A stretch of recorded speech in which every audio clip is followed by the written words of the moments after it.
Hello and welcome to episode 4 of our Buy or Beware Concealer series. Today we're going to be talking about the Makeup Forever Ultra HD Light Capturing Self-Setting Concealer. So I have tried a few products from the Ultra HD line, mainly their foundations. I don't really think there's anything else they have in the line, but Makeup Forever is pretty known for their Ultra HD foundation. It is a really great foundation. I think I've decluttered it only because it's almost like a too full of a coverage for my liking. If you watch a lot of my videos, you'll know that my makeup style is very minimal.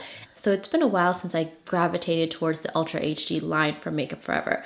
However, when I saw this concealer launch again this year, January 2019 apparently was like the month for concealer launches, I definitely wanted to try it. So this concealer is supposed to be a medium coverage. It's supposed to be 12-hour wear. It is supposed to have a natural finish and it's supposed to be crease free. Those are a lot of claims for a concealer, so we're definitely going to put that to the test. As with my other buyer beware videos, this is not a first impression because I have used this concealer many times already, but I will show you guys a demo and a wear test of it just so you can see on average how it wears throughout the day. So this concealer comes in 22 shades, which I actually thought they would come out with more shades because typically in their foundations they have like a huge wide range of shades. But when I was trying to figure out what shade I was in this concealer, I just felt like there was some gaps between some of the shades that they did release. I picked up number 34, which I think is called Golden Sand. I have some swatches here on the back of my hand just to kind of show you where the shade lands compared to some of my other concealers. So if we look at it this way, the bottom is the Ultra HD concealer in number 34. Compared to the other concealers, it definitely looks a little bit more, I'd say maybe peachy. In the middle, we have the Fenty concealer in number 310. Then at the top here, we have the Smashbox concealer in medium warm olive. All of these concealers tend to be like different tones and different shades, but they actually all work pretty well with my skin tone.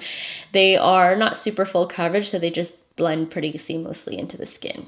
The shade does work pretty well for me, although I probably would have liked something a little bit more yellow, but some of the other shades that were a little bit yellow were either too light or maybe too dark. So I was not very impressed with the shade range in this collection, even though they had a range from, light to deep. Just kind of the undertones weren't all quite right. Also, this concealer retails for $35 Canadian and you get 5 milliliters of product. So I think I mentioned in yesterday's video with the Charlotte Tilbury Magic Away concealer that one in terms of dollar value for quantity was the worst of the bunch. This one is not any better really. This is again $35 for 5 milliliters compared to some other concealers that I have here. For example, the Smashbox concealer and then the Fenty Beauty. Both of these are 8 milliliters of product and they range around $30. So even though the Makeup Forever has technically 3 less milliliters than these other two, it is in the fanciest / largest packaging. Speaking of the packaging, it's very similar to the Ultra HD foundation packaging. It has a similar kind of acrylic base and the silver details and the black top. So I like the packaging, it's very sleek and simple. Also, the doe foot applicator is nice. It is very similar to the Fenty Beauty applicator in terms of the like 2 flat edges, but it is a nice applicator, picks up a nice amount of product. So with that out of the way, let's get into the demo and wear test. So this is my skin without any makeup. I have like some blemishes on my forehead here and some hyperpigmentation on my cheeks, which I think have improved a little bit, except for probably this side. I had a big blemish there just a couple of weeks ago, but this side has improved quite a bit actually. I do still get the occasional blemish. I've always been prone to blemishes, even as a teenager and even now as an adult.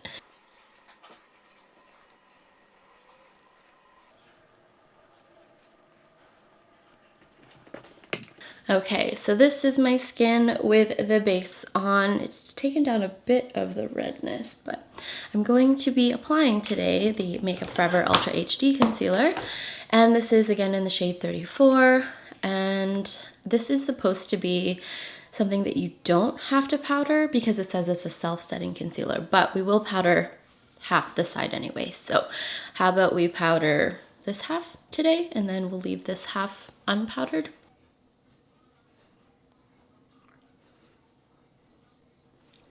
This does feel a bit more of a drier formulation compared to the, let's say, Smashbox concealer that I tried yesterday, and also probably the Bare Minerals concealer.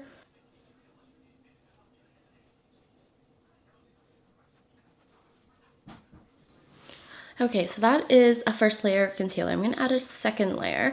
It still looks a little bit shiny, I guess. Probably because I used the sponge, and the sponge is a little bit, I guess, damp. But it'll probably dry down, I'm thinking, since it's self-setting, but who knows.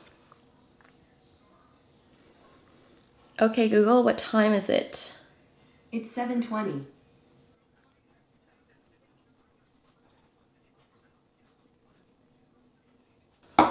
Okay, so I added some concealer around the nose and just kind of anywhere where I have a little bit of hyperpigmentation, and we'll see how it wears.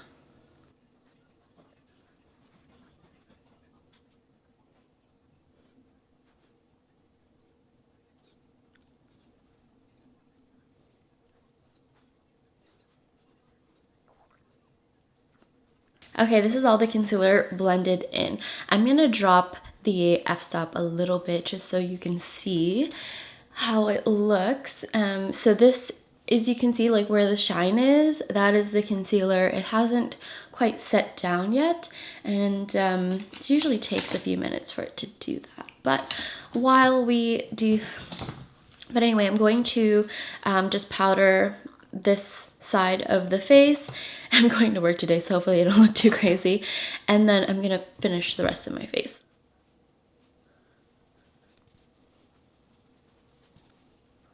In case you've been wondering what I've been wearing on my skin, for the most part I wear the same thing because of my project pan. So I've been using this Chanel Le Beige powder. It's like a little trio, which I really love. I'm not even close to hitting pan on this, but I have etched away at the logo embossing on it. So this is the skin. As you can see, this side I powdered, so it's kind of mattified a little bit, but it still has like a satiny finish. This side is still very shiny. Not very shiny. The Glossier Stretch Concealer is probably the shiniest concealer I own, but it does have a bit of a sheen to it, so we shall see how this wears when I get home later. Okay, Google, what time is it? It's 5:59. So it has been a little over 10 hours. Haven't really looked at my skin since this morning, but I think the coverage of the concealer has been decent throughout the day. I don't feel like it looks uber dry, both sides. And as a reminder, this is the side I powdered. Both sides look pretty matte in terms of a finish. I think I actually prefer the side that isn't powdered. I feel like that side wore a little bit better. This side may be looking a little drier, and I've never actually worn this concealer without powdering. I typically just put a light layer of finishing powder all over the face. Before I zoom you guys in, I just wanted to note that you can see a bit of redness kind of around my nose, partially because the concealer didn't really wear well throughout the day around the nose, but also because I was using a lot of tissues today. For some reason I have like kind of a stuffy nose in the middle of the day. Okay, here's a closer look at my under eyes. So this is the side that we powdered, and this is the side that we did not powder. I think that for the most part, both sides wore pretty evenly. You can see a little bit of the darkness kind of peeking through again in the inner corner, but in terms of creasing, I don't really see that much creasing. Maybe a little bit here in my fine lines, which are pretty easy to smooth out. The concealer also didn't move around, it didn't cake, it didn't bunch, so that's also great. In terms of the coverage on the cheeks, it's kind of hard to tell because I still do have some bronzer on there, but you can see where some of my spots are peeking through, although it still has done a pretty good job at masking the redness. So after a little over 10 hours, this light capturing self-setting concealer performed pretty well. Okay, let us round up our thoughts. Now I have a very combination skin type. I have a very oily T-zone and I'm kind of dry everywhere else.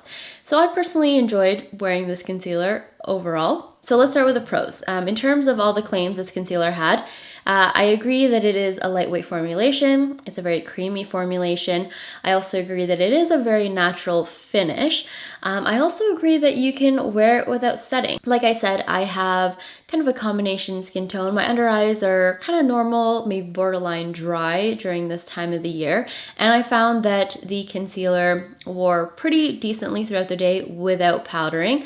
I also found that if you do sometimes put powder, depending on the powder that you put on top of it, it can actually make your under eyes look and feel drier. So this being self-setting, I kind of agree with. You know, it sets on its own to a matte satiny finish and it wears pretty well throughout the day. Of course, if you do want something a little bit more long wearing and you have more oily skin, you probably would still have to set this with a powder.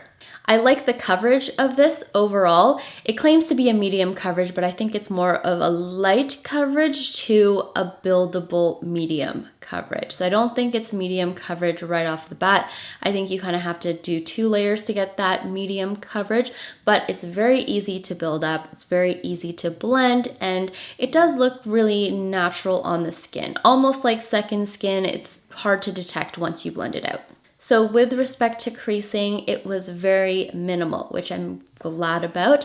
Even in the areas where I do have lines, it did not accentuate them. So I can appreciate that. Now, I only have 3 cons with this concealer. One is the shade range, not necessarily the number of shades that they have, but within the shades that they have, the undertones, I just feel like there could have been maybe more warm or neutral undertones within a particular like medium range, for example, because for me, there was definitely 2 colors or 2 shades that I could have mixed together to get my perfect undertone and shade color, but I'm just not about that life because I do prefer more minimal makeup, and that kind of takes away from the minimalism when I have to mix and kind of concoct different shades to get the perfect color for me. Number 2 is not necessarily a con for me, but just a con in general in case you were thinking this was more like their Ultra HD foundation. It is not full coverage whatsoever. So it's not even buildable to a full coverage in my opinion. It definitely maxes out at medium coverage, which if that's what you like, if you like a more natural light to medium coverage foundation or concealer, then this is something you would like. But if you are thinking that it's a bit more of a full coverage, it's not for you. And then the last con I have with this is that powder can sometimes make it look dry and crepey.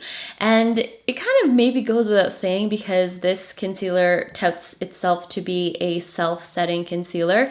And if you have more of a normal, maybe dry combination skin, I think you can definitely get away with just wearing this concealer on its own. The reason the no powder thing is a con is because on the days where you do want your concealer to have that extra longevity, powder does help.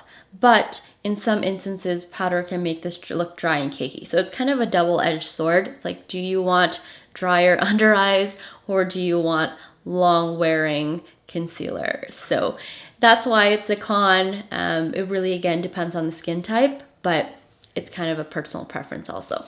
Okay, so my final thoughts on the Makeup Forever Ultra HD Concealer is that it is a buy for me. So overall, the pros for me outweigh the cons. I do like how it wears. I like the natural finish. I like how it doesn't crease throughout the day. So it's a concealer that, again, I don't regret picking up. If you have tried this concealer before and you liked it or you didn't like it, I would love to hear your thoughts below. I'm sure it will also be helpful for anyone else who's trying to figure out whether to pick this concealer up. We only have one more concealer video for the week, and it is going to actually be on the Too Faced Born This Way multi-use sculpting concealer. I've had this for a while now, but I still get so many questions about it. So that is going to be tomorrow's, I guess, final concealer video. I hope you guys enjoyed this review. Thank you guys so much for watching, and I will see you in my next video. Bye.